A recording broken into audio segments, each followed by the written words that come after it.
What's going on, guys? A whole lot to cover in today's Game of Thrones episode, but I will make it short, I will make it quick. Overall, this is one of my favourite episodes in the season so far. If you haven't tuned in just yet, this is my weekly Game of Thrones segment where I talk about the episode I just saw, talk about some of the plot points, give it an overall review, and give some of my predictions going forward. So with that, guys, let's get into it. Spoiler heavy, as usual, this is Throne Talk.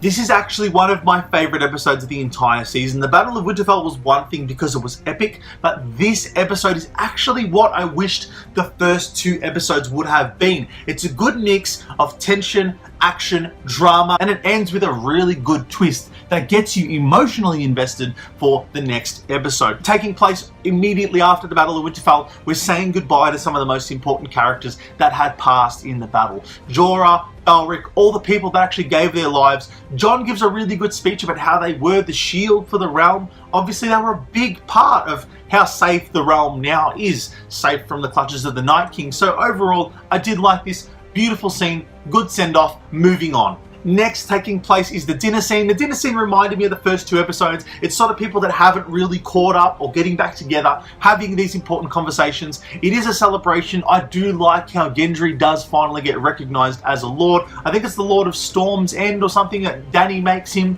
She sort of gets him up like, hey, you're a Baratheon, you know what's happening, yeah? You know what's going on, you have no claim to the throne. Hey, you know what? I'm going to respect you and make you a lord. So that's really nice. I mean, Gendry doesn't really want that. He sort of deserves that, I guess, but it's good to see one of the side characters get the recognition that they deserve. To continue on with Gendry, he does actually propose to Arya, which is a weird scene.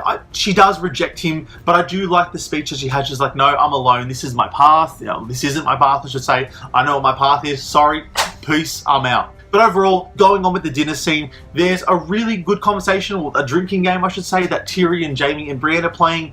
When Tyrion finally catches on that Brienne's a virgin, yes, she does get upset. Tormund walks over like, yeah, okay, I'm about to get me some of this, and then gets friend-zoned. Speaking of Tormund, I did also just miss a section where Tormund is basically talking to Jon about how how the people see him and how much they'd love him as a king, and it does upset Dany, and I really like the look that she gives everyone. She's like, oh shit, you know, if I really want the throne, this is what I gotta do. I mean, this is the business we're in, so obviously there's a lot more to come in this episode, which did change my opinion, but then and there I did think, look, she's gonna fucking wreck everyone for this throne. Moving on, Jaime and Brienne, yes, they do get together. It's a good way to flesh out their story arc and their romance. Obviously there was some tension there. Hey, a good scene. It wasn't gratuitous, it had meaning, and it didn't really creep anyone out like it did the Arya scene. So hey, I'm glad. Bring it on. And it does create an interesting relationship moving forward between Brienne and Jaime, so hey, I'm all for it. I know my recaps are all over the place and not in order. I'm trying to recap a whole scene, so please forgive me, but you know what I'm talking about. Before moving on, my prediction for Jaime and Brienne is that one of them is going to die in each other's arms. Now that they've set up this romance, overall, I think one of them's going to cark it. It's just what I think. It's Game of Thrones at this point. Now after the dinner segment, there is a scene where Jon and Dany do hook up for a split second. It's weird. They know it's weird. Jon's like, oh, I don't think I can do this anymore. You're my aunt. I mean, she sort of changes her tune. She sort of just says, look, I think you're the one to rule the throne. I see the way they look at you. You have the better claim to the throne. But then to counter that, Jon's like, I don't give a fuck. I don't know, it's a point of frustration for both of them because he doesn't want it and she's like, I do want it, but it doesn't matter what you want because you're going to have to get it. This is such a larger than life role, so you got to fill it. Then moving on, we go to the war room. It's very much the same scene between Jon and Dany, even though we're talking about the troops that we'd lost in the winter of Battlefell. Jesus. I do think, however, that it's actually more a scene about Jon and Dany having the same dynamic the conversation they just had, but Arya and Sansa sort of realizing what is going on, in fact, between those two characters. Moving on, the conversation actually continues next to the big tree there with Bran, Sansa, Arya, the Stark family, essentially. They sort of still don't know, and you don't even realize that. So he's like, I've got to tell you something, swear not to tell anyone else. And then he actually makes Bran tell them. So you don't actually see it, but you assume that Bran's told them, look, he is a Targaryen, he has a legitimate claim to the throne. You don't know how they react, which is a little bit annoying, but the whole point of that conversation was for them to really emphasize that, hey, he still is a Stark. So after the whole Jaime and Bran scene, Jaime comes out for a drink with Tyrion. Tyrion's asking him all these funny questions, and then bang, Bronn the Merc rocks up out of nowhere with his bloody bow and arrow, and he's like, hey man, they promised me a lot of money if I kill you guys. What are you going to do for me? And then Tyrion's like, hey, remember I said I'd give you double of what Cersei's going to give you? And he's like, yeah, but she promised me like Riverrun, which is like a pretty cool town, and I can run it. And he's like, all right, I'll give you Highgarden, which is like double that. And he's like, okay, you have my interest. And then he's basically like, all right, fine, give me your word for it, don't die, and peace, I'm out. They got to sort of wedge all these characters in somewhere. He does hold a bit of importance through his relationship with Tyrion throughout the series. He's an okay character, but the fact that he's a mercenary, and my main prediction for him really shows me that even though he's had some comedic moments, some heroic moments, I overall think that he's going to get what he deserves, and he'll get crushed somehow, maybe burned by the dragon, but he'll get offed in some sort of battle towards the end of the show. Next up, we see Jon leaving pretty much to ride to King's Landing. It was sad, like the goodbyes to Tormund and Sam was sad because Tormund's like, look, you belong in the North, you're one of us, you're one of the wildlings. And then Sam's like, hey, you know, you're the best friend I ever had. We don't know if it's a goodbye for good. Obviously, we might see these characters again.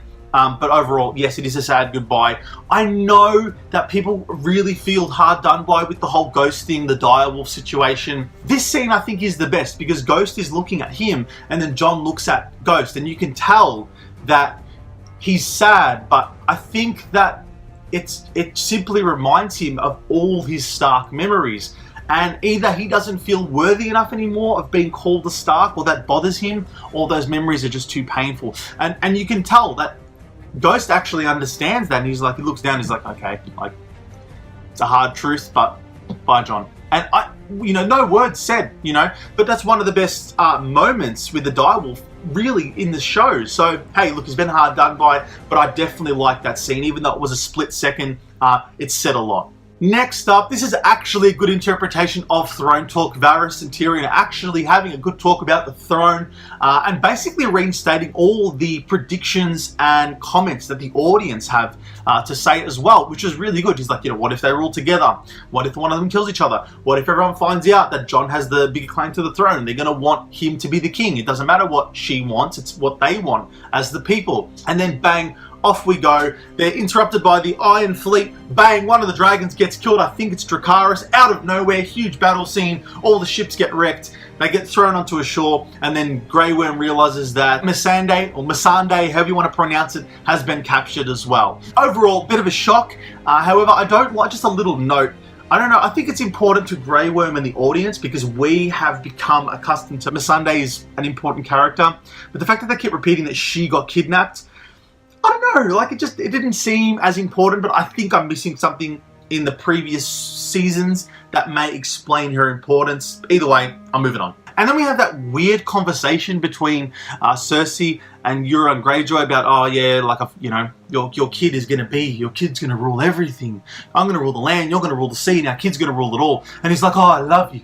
And then she looks disgusted. I don't get what she's doing. Obviously, she's plotting something at this point because she had his kid, or she had sex with him, and now she's having his kid, but she's still disgusted. It's like, man, you wouldn't go this far if you didn't love him or didn't have some sort of plot going on behind the scenes. And then back in the sort of war room negotiations, Daenerys is like, hey, I lost the dragon. These mofos are going to pay for it. I'm going to go there and burn that shit down and take it for myself. And then Tyrion and Varys are like, hey, look, maybe at least negotiate with her so that when she says no, you have a legitimate reason to burn it down, so at least they know that it was her ignorance and her cockiness that basically got her city burnt down, so that the people can sort of understand why Daenerys would want to take it. Just a small little snippet in between. I do like how Jaime leaves in the middle of the night and Bran's like, look, you're not your sister, don't leave, you don't need to do this. And he's like, look, I've done a lot of bad shit for her, she's going to haunt me till the day that I die. I need to go and make this right. And off he goes, leaves Brienne crying. Really emotional, powerful scene as well, because even though we've just seen their romance blossom into something larger, because that romance, that tension has been going on for so long, you really think like there has been such a long-term relationship. And if you really think about it, there has been, because they've known each other for so long. And yeah, you don't really want Jaime to leave, but you sort of understand, look, she's sort of ruined me in many ways. And even though I could just get over it, I've done too much bad shit for her. I need to atone for my sins. Now, to round out the episode as a whole, yes, we're rocking up to what seems like King's Landing, if it's not the outer walls. Everyone's there, Cersei, Euron, the mountain. Missandei's at the top. They're pretty much on the castle walls along with all of them. And we rock up for negotiations. Tyrion walks out and he's like, hey, want to negotiate, bow down. And then their hand, Cersei's hand, I can't remember his name for the life of me, he's like, nah, they want you to bow down. We're a bit of a stalemate here. Tyrion walks straight past him. He's like, look, I'm going straight for her. Talks to Cersei and he's like, look, you are not the monster. You can solve all this. You can save all the bloodshed. It's over. They got the dragon. You don't.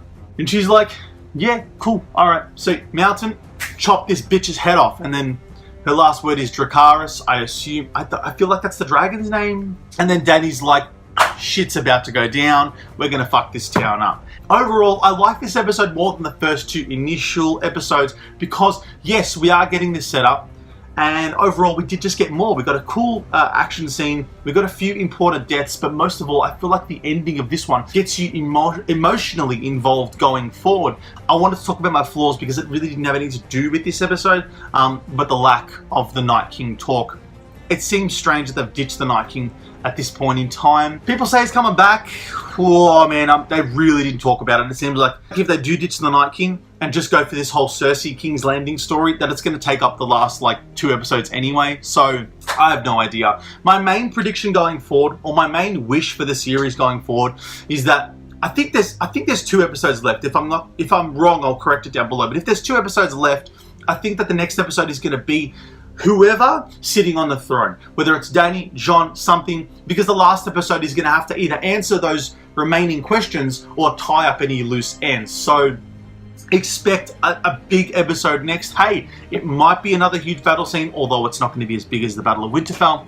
But looking forward to it, guys. It's been a long enough video as it is. I thank you for your time and attention. This has been Throne Talk. I'm Chunky. Thanks for stopping by my world, and I'll see you soon. Take care.